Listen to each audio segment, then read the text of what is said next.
Hello, good morning.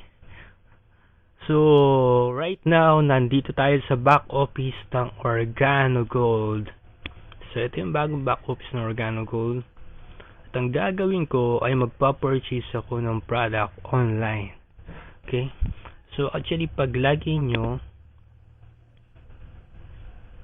mapupunta kayo dito sa home, no? So, ito yung pagka-login nyo sa back office. Okay? So, sa back office, makikita mo dyan yung information mo, yung profile mo sa bandang right. Yan, ilan yung na-order mo. Okay, magkano yung kinita mo. Mga recent orders, so nandyan po yan makikita. So, makikita rin dito yung shopping cart, yung commission, weekly, monthly, the unilevel, quarterly, the dual team view, the genealogy, okay, dashboard, and the report, yung mga orders mo. Kung mag-sponsor ka ng bago, may i-encode ka, pwede rin dito. And then the others, yung mga documents na kailangan mo, application form, mga script, okay, nandito, at yung mga affiliate link pa, no, ng ating company. Iba yung system demo, nandiyan din kung paano gamitin itong back office. Alright. So, ngayon, ang gagawin ko is magpa-purchase ako ng product online. Just choose the shopping cart.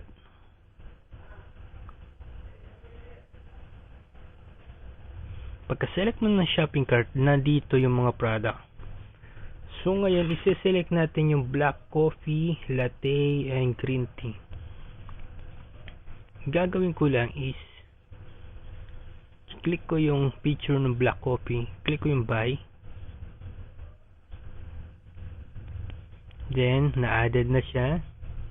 Then, i-click ko rin tong latte. Click yung buy. Na-add na siya. And then, i-click ko tong green tea.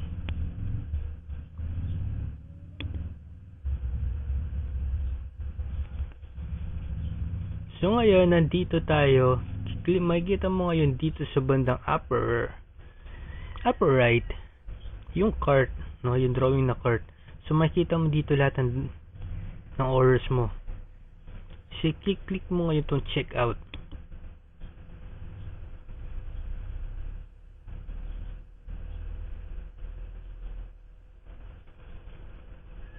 So, pagka-click mo yung checkout, makikita mo dito yung summary ng orders mo. So, depende sa'yo kung ilan yung orders mong latte.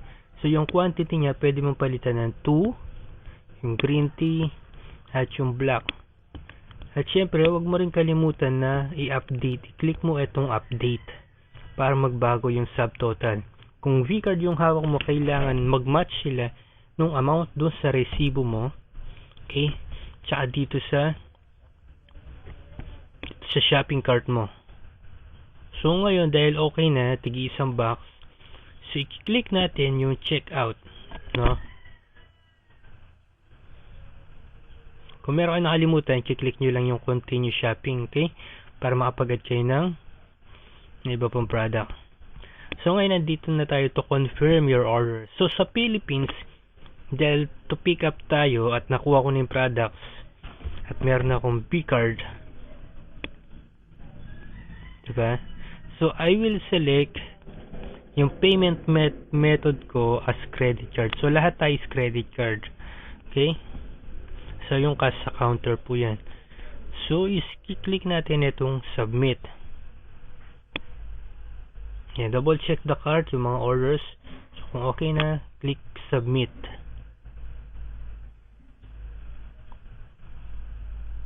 So, ngayon, pupunta siya dun sa payment solution.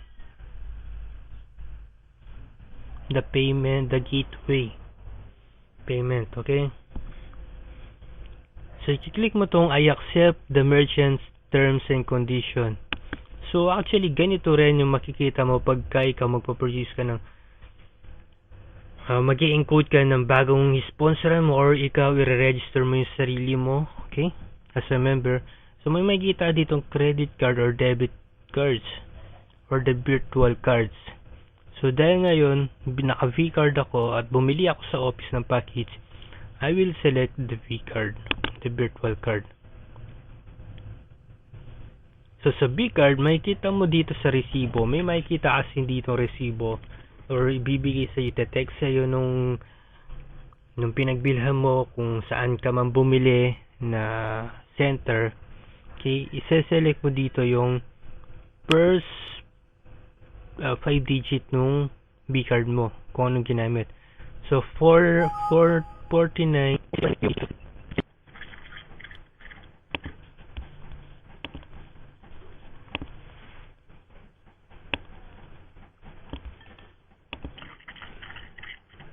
So yung ginamit dito sa V-card is yung 490763. So yun yung 6 digit na nasa resibo nyo. Okay? So yung last 10 digit, so itatype mo siya dito sa next box.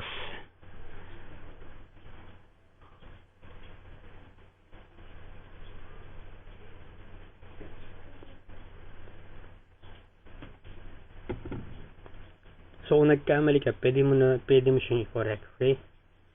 So and then yung card expiration date nakalagay din dyan sa V-card mo, sa resibo mo na ibibigay sa inyo. Okay?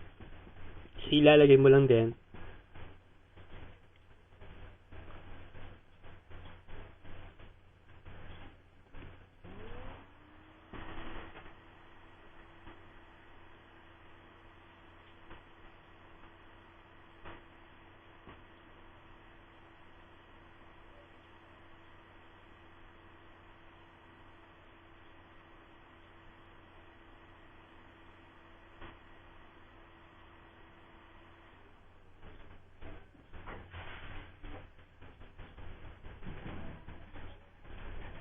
So after mo na type, syempre yung card CVV, ito yung nasa likod ng isang credit card. So yan din, bibigyan ka rin. Okay? So yung V-card is like a credit card talaga. No? Na isusulat lang nila yung details nung gagamitin yung credit card. So yung card holder name, ito yung pangalan mo. No, nung kung nakapangalan. Okay? Then click mo lang yung Pay Now button. Actually sa V-card naman kahit anong pangalan nilagay mo dyan, pwede naman kung wari na-purchase mo sa downline mo, then naibigay sa'yo, no? So yun, dito naman, after mo na-click, makita mo na yung transaction result. So sabi, transaction is successful. So click continue button para makapasok ka ngayon sa back office mo. So yung makita mo, your order has been processed successfully. So congratulations, yung purchase mo is na-credit na siya. So ngayon, kung credit card ang ginamit mo, kailangan mong i-print itong invoice. No? Then take note the order number. Papaprint mo to, and then papaserox mo yung credit card mo plus a valid ID. Then pumunta ka sa pinakamalapit na service center or OG hub sa inyong area para i-claim mo yung products kung online mo siyang ginamit, at 'di ba, para pick upin mo na lang yung products doon, or through email scan mo yung credit card and your ID sa ating IT department sa OG Philippines, and then kung ayaw mo ring i-pick upin, so magpadala ka na lang ng shipping cost sa kanila or magpa-assist ka na lang sa iyong sponsor. Alright, so I hope na nakatulong sa inyo itong maiksing training. Okay, paano gamitin yung back office mo sa pag-order ng products. So, always remember, keep on using our products and keep on sharing a sample of coffee. Now, apply the 4 question of 4 step to success. So, every month kailan nagre-repeat purchase lang tayo para meron tayong uni-level bonus. Okay, so change brand lang naman yung sikreto dito sa negosyo ng Oriano Gold. So, keep on using, nakaka-discount, then may bumabalik sa yung rebate sa uni-level. So thank you very much and see you at the top. No? Just remember, learn, live, and teach the 4 step to success. Thank you very much.